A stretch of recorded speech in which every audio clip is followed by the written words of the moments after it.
Praise be Jesus Christ. I've got my Viva Cristo Rey sweater on. I'm doing some evening reading. I thought I would turn on the camera and share with you some thoughts on Pope Francis's proposal for a paradigm shift in theology. Be patient with me. I'm just going to read a few lines from this November 1st Catholic News Agency article called Pope Francis Calls for Paradigm Shift in Theology for World of Today. Okay, quick read, then I'm going to say a few words. Ready? Pope Francis has called for a paradigm shift in Catholic theology that takes widespread engagement with contemporary science, culture, and people's lived experience as an essential starting point. Now, let me just get into it right now. I believe the theologians we need are theologians who've had a life-changing encounter with God. They've become on fire with God, and they have a burning desire to know and to love God. And with that burning desire to know and to love God, they're impelled to tell the world about God and to find ways to communicate the mystery of God that they receive from God. Not from their own thinking, not from, this, that, and the other thing, from God. We're talking prophets like St. Augustine, like St. Paul, like St. John the Evangelist. People who've encountered God, who've been filled with God, are burning with the love of God and want to tell the whole world about God.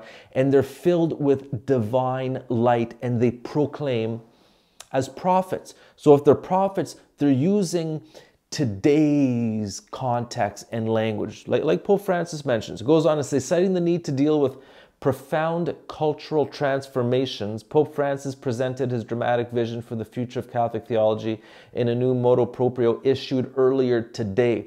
Unfortunately, it's only available in Italian as far as I can see. I don't read Italian, so I'm just going by this article. Titled Ad Theologiam Promovendam, or to promote theology, the document revises the statutes of the Pontifical Academy of Theology, PATH, to make them more suitable for the mission that our time imposes on theology. And again, I have no problem presenting the mystery and the wonder of God in today's reality and context and language and imagery and with the latest kind of understandings and sciences and discoveries. That's what the prophets do. But they have to be receiving their knowledge straight from God.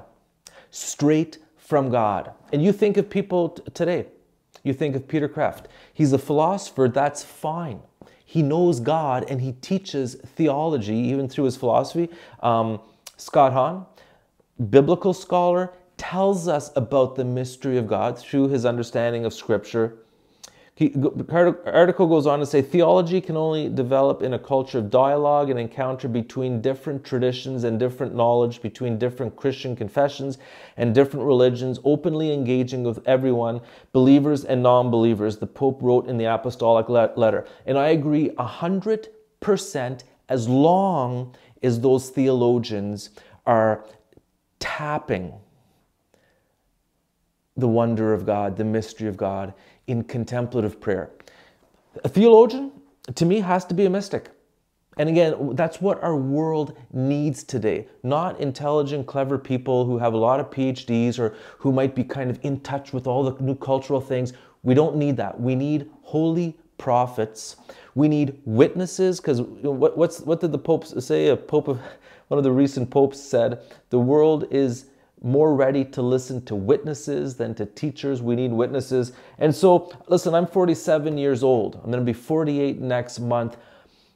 I had a conversion when I was a teenager. I used to not believe in God, and I fell in love with God. And my heart's desire is to know and to love God and to tell the world about God.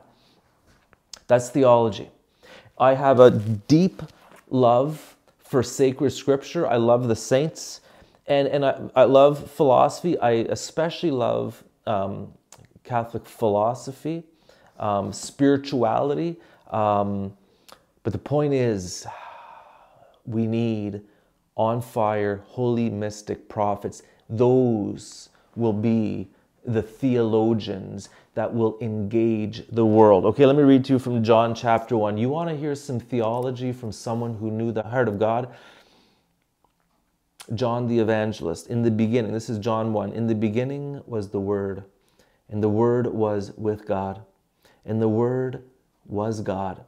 He was in the beginning with God. All things came to be through him, and without him nothing came to be.